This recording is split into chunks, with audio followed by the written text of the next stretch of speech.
दुनिया के सर्वश्रेष्ठ वैज्ञानिकों में से एक थे। वह चल नहीं सकते थे, बोल नहीं सकते थे, परंतु जीवन में बहुत कुछ करना चाहते थे। स्टीफन का एक जन्म जनवरी 8 में इंग्लैंड में ऑक्सफोर्ड शहर में हुआ था। स्टीफन हॉकिंग को क्या बीमारी थी, यह उन्हें 21 वर्ष की आयु में पता चला। उन्हें कभी न ठीक होने की बीमारी थी, जिसका नाम न्यूरॉन मोटर डिसीज था। इस बीमारी में मांसपेशियों को नियंत्रित करने वाली सारी नसें धीरे धीरे काम करने बंद कर देती है, जिसके कारण शरीर अपंग हो जाता है और शरीर काम करना बंद कर देता है। उनके बायां हिस्सा काम करना धीरे धीरे बंद कर दिया था और 14 मार्च 2018 को उनकी मृत्यु को हो गई थी। जैसे कि आप लोग जानते हैं दोस्तों, दुनिया के जितने भी बड़े हुए साइंटिस्ट हुए हैं, उन्होंने कोई ना कोई भविष्यवाणी की है। आज इस ब्लॉग में हम बात करेंगे हॉकिंग की भविष्यवाणी की और उन थीरीज के बारे में, जिसे जानकर आप हैरान हो जाएंगे। दोस्तों, जैसे कि आप लोगों की पता होगा, हमारे ब्रह्मांड के जन्म एक बहुत बड़े धमाके से हुआ था। इसी थ्योरी को बिग बैंग कहते हैं, लेकिन कई हमारे वैज्ञानिक हमेशा से यह पता लगाने की कोशिश करते रहे हैं कि बिग बैंग से पहले क्या था। कुछ वैज्ञानिकों का कहना बिग बैंग से पहले एक सूक्ष्म बिंदु था, जिसके विस्फोट के बाद हमारे ब्रह्मांड का जन्म हुआ, जिसके बाद से हमारा ब्रह्मांड निरंतर बढ़ रहा है। एक बार स्टीफन से पूछा गया कि बिग बैंग से पहले हमारे यूनिवर्स में क्या था।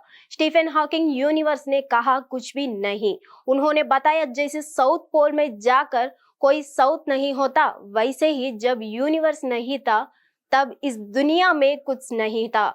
बहुत से वैज्ञानिकों का यह मानना है कि हमारा यूनिवर्स हर सेकेंड निरंतर फैलता जा रहा है, जिसकी वजह से एक गैलेक्सी दूसरी गैलेक्सी से दूर हो रही है और यही बाकी सब गैलेक्सीज के साथ हो रहा है। धीरे धीरे गैलेक्सीज इतने फैल जाएंगे कि एक दिन हमारा ब्रह्मांड अंत की ओर चले जाएंगे।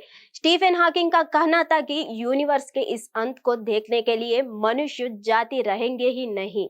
उनकी माने तो मनुष्य कुछ सेकंडों सालों के मेहमान है और बहुत ही जल्द ही हमारी मानव सभ्यता का अंत हो जाएगा, जिसके हॉकिंग ने 3 रीजन बताए।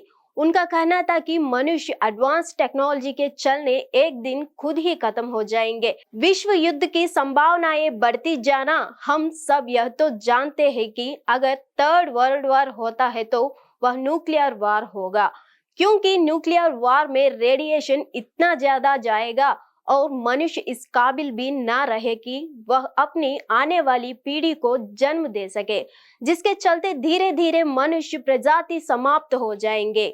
उनकी दूसरी भविष्यवाणी थी कि किसी साइंटिफिक जेनेटिक डिसीज के चलते मानव जाति तबाह हो जाएंगे। पिछले कुछ सालों में जो हमने देखी ही लिया है कि कैसे कोरोना वायरस ने हमारी जिंदगी हिलाकर रख दी है। इसमें कोई बड़ी बात नहीं होगी कि भविष्य में तेजी से फैलने वाली बीमारी अगर आ गई तो मानव जाति का खत्म तो निश्चित है। और अगर इस 2 चीजों से हम बच भी गए तो हमारी टेक्नोलॉजी ही हमें एक दिन मार देगी, क्योंकि मनुष्य अभी इतना डेवलप नहीं हुआ है कि वह आर्टिफिशियल इंटेलिजेंस से बच सके और आगे चलकर सब कुछ मशीनों के द्वारा ही होगा। अगर आगे चलकर इन मशीनों ने ही हम पर हमला कर दिया तो हम लोग अपना बचाव कैसा कर पाएंगे, जिसके मतलब यह हुआ कि मनुष्य जाति का विनाश, क्योंकि हम मशीनों से लड़ ही नहीं पाएंगे। वैज्ञानिकों को एलियंस को सिग्नल नहीं भेजना चाहिए। हॉकिंग का यह मानना है कि हमें दूसरे ग्रहों के परजीवियों का सिग्नल नहीं भेजना चाहिए। उनका कहना है कि मान लो कभी गलती से किसी एलियन प्लैनेट ने यह सिग्नल कैच कर लिए तो इसका अंजाम अच्छे नहीं होगा, क्योंकि हम नहीं जानते एलियंस या दूसरी सभ्यता के लोग किस स्वभाव को है। वह उग्र भी हो सकते हैं या वह किसी ऐसे ग्रह की तलाश में हो जिस पर वह कब्जा करना चाहते हो। अगर वह ज्यादा से पावरफुल हुए और हमारे सिग्नल्स का गलत मतलब निकाल लिया तो वह हम पर अटैक भी कर सकता है, जिसके चलते हमारा ग्रह खत्म हो सकता है।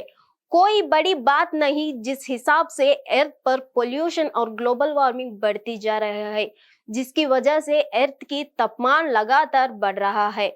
हमारी टेक्नोलॉजी भी एडवांस्ड होती जा रही है, तो रेडिएशन भी लगातार बढ़ ही रहा है, जिसके कारण ओजोन परत में छेद होते हैं और ओजोन की परत कमजोर होती जा रही है। स्टीफन हॉकिंग का मानना था कि मनुष्य प्रजाति खुद ही अपनी विनाश का कारण बनेगी। वह हमेशा से प्रदूषण की समस्या को लेकर चिंतित थे। उनका कहना था कि अगर ऐसे ही पेड़ काटते गए, ग्लेशियर पिघलते गए, प्रदूषण बढ़ता गया और ग्लोबल वार्मिंग कम नहीं हुए तो अर्थ हैबिटेट के लिए असुरक्षित जगह बन जाएगी और सच में एसिड रेन संभावना बढ़ जाएगी। जी हाँ, तेजाब की बारिश में परिणाम क्या हो सकता है, इसका अंदाजा को आप खुद ही लगा सकते हैं। हर माता पिता चाहते हैं कि उनके बच्चे में भी उनके गुण आए, परंतु ऐसे पॉसिबल नहीं है, क्योंकि जेनेटिक ट्राइट्स अपने बच्चे में डालना हमारे हाथों में नहीं होता। जैसे जैसे आगे बढ़ रही है, इंसान चाहे तो कुछ भी बना सकते हैं। हाल ही में वैज्ञानिकों ने 3D प्रिंटिंग टेक्नोलॉजी की मदद से एक जिंदा हार्ट बनाया था और आर्टिफिशियल हार्ट होने के बावजूद भी यह सारे ओरिजिनल हार्ट की तरह कर रहा था। स्टीफन हॉकिंग का मानना था आने वाले कुछ ही वर्ष में इंसान करने जेनेटिक इंजीनियरिंग लगेगा।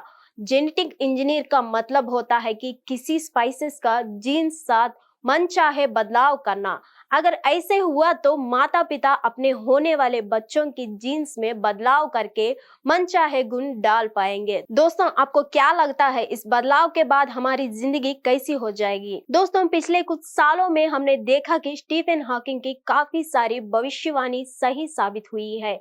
तो क्या सच में मनुष्य जाति अंत भी निश्चित है? आपको क्या लगता है?